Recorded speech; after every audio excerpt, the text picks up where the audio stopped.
Why Mercedes' new inline-six matters, even if no one is sure when we'll see it. We dive into a familiar old engine design that points toward combustion's future. When Mercedes-Benz showed its new inline six-cylinder engine at this year's Shanghai Auto Show, it was assumed the engine would reach the United States in the refreshed 2018 S-Class sedan. It will not. 3 months later, we have details on the rebirth of the Mercedes Straight Six. We can tell you it's packed with new technology, including Autodom's first 48-volt electrical system, and even more power than initially reported. What we can't tell you is when it's coming to North America, or in what. For decades, the i6 was the mainstay at Mercedes-Benz, from the E-Class to the SL to the G-Wagon, to the point where old-time Mercedes enthusiasts revered the Straight Six as Porsche geeks revered air-cooling. Mercedes' turn toward V6s began with the launch of the US-built M-Class in 1997, and by the time the W210 E-Class ceased production in 2002, the Straight Six had disappeared. The old-time enthusiasts ruled its demise. The inline-six, designated M256 in the holy halls of Stuttgart, and the S-Class at Shanghai starts a transition back in the other direction. Old-time enthusiasts may be salivating, but understand that the switchback has very little to do with the inherent smoothness, torque characteristics or oral splendor on an inline-six. It has everything to do with managing cost and promoting production efficiency. In the mid-1990s, as Mercedes began its shift to V6s, the market was moving toward more displacement and more V8s. The V6 allowed assembly with V8s, modular style, on the same line. Now, as the market and regulatory climate drive displacement back toward the smaller end of the spectrum, the inline-six allows the modular concept to be tied to four-cylinder engines. We need the efficiency and flexibility of building two configurations on the same line, says Oliver Vollrath, Director of Powertrain Development for the S-Class. We've chosen the inline architecture, and in certain respects, we've burned some bridges, if we're wrong. And now the 50% of our engineers who favor the inline-six are happy again, and the half that prefer the V6 are not so happy. The M256 has two camshafts, 24 valves and direct injection. It's cast entirely of aluminum and displaces 2,999 cc, or about 0.5 liter per cylinder. Subtract 2 pots and you have a 2.0 liter 4. With a bore of 83 mm and a stroke of 93 mm, it's under square, or a long stroke, as straight sixes often are. What else? Where to start? How about the electric compressor, mounted on the intake side of the M256? In concept, it's similar to the belt-driven supercharger on Volvo's most powerful Turbo 4s, which supplements the turbocharger as it builds boost.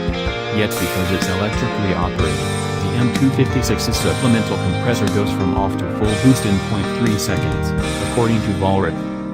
There's a more conventional twin-scroll turbo on the other side of the M256 to do most of the heavy lifting, with peak boost of 29 pounds per square inch. The electric compressor fills the gaps with about 7 pounds of boost as the conventional turbo builds steam. The trick is when to use either or both compressors, and that's left to some complicated software developed by a staff of 10 in-house engineers, according to Vollrath.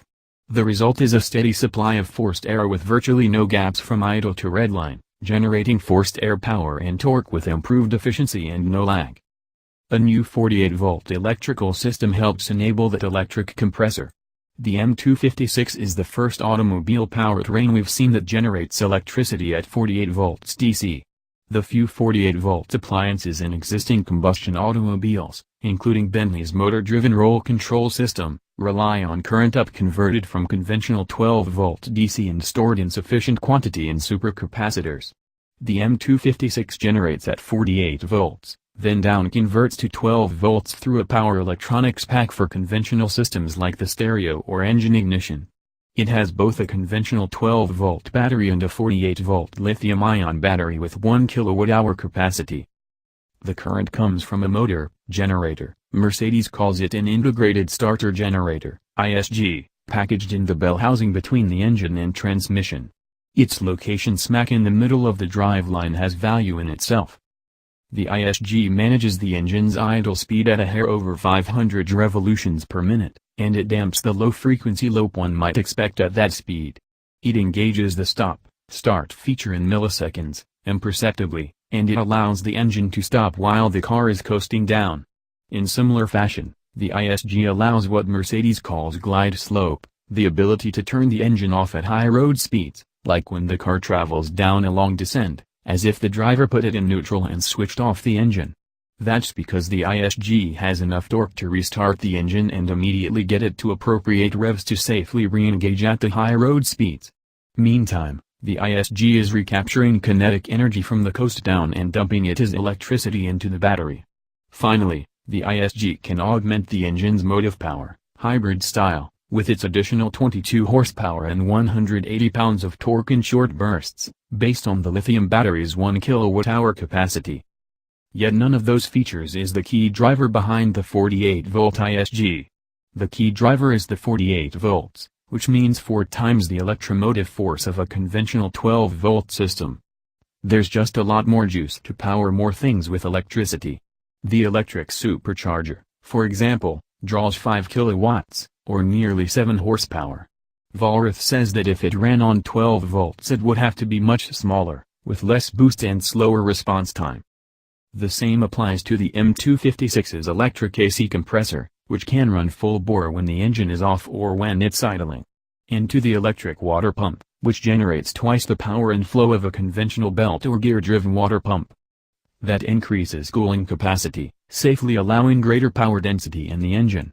And it allows the pump to be operated, faster, slower, irrespective of engine speed. There isn't a belt anywhere on the M256, which means reduced noise and vibration. Then there's the M256 equipped vehicle's 48-volt electric defroster, which might clear frozen windshields in seconds, as opposed to minutes with a conventional forced air defroster. Lastly, there's the opportunity to fit M256 equipped vehicles with 48-volt chassis systems, like Bentley's roll control or true drive-by-wire electric brakes. The advantages of 48 volts have nothing to do with the M256's inline configuration, to be sure. The 48-volt charging system could just have easily been developed on a V engine. Yet there's one more advantage to the straight 6 that helps trim development and assembly cost. Vollrath calls it the hot and cold sides. On the hot or exhaust side, Mercedes has packaged the M256's turbo and a close-coupled catalyst that achieves light-off temperature as quickly as any in production, according to Vollrath. The electric compressor, charge cooler and most accessories go on the cool side. Vollrath says the electric compressor couldn't have gone on the hot side without water cooling or other serious heat mitigation because it isn't robust enough. The same applies to some other components and sensors. Now the bottom line. The M256 debuts in 2 variants in the S-Class, one generating 367 peak HP and 369 pounds-to-foot of torque, and the other 435 horsepower, 384 pounds-to-foot. The latter delivers a stout 145 horsepower and 128 pounds-to-foot per liter. It's only 6% less peak power than a new, 4.0-liter twin-turbo V8 headed to the States in the outdated S560.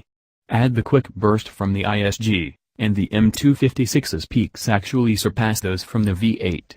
Yet the straight 6 delivers at least a 20% improvement in specific fuel consumption and a 20% decrease in CO2 emissions. Only there's no M256 for North America, for now.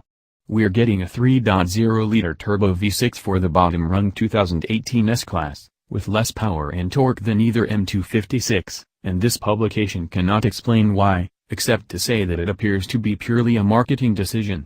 Vollrath says there are no federal or California certification issues and no capacity limitation for the M256. It's hard to fathom the basis for that marketing decision, given that a straight 6 was the S-Class's bread and butter for much of its 45-year run. Perhaps there isn't enough power separation to justify the more expensive V8. Whatever the thinking, Mercedes development director Rola Kalanius says we will see the M256 in the not-too-distant future. It just won't debut in the S-Class. E-Class? GLE? GLS? Kalanius isn't saying, and we can only guess.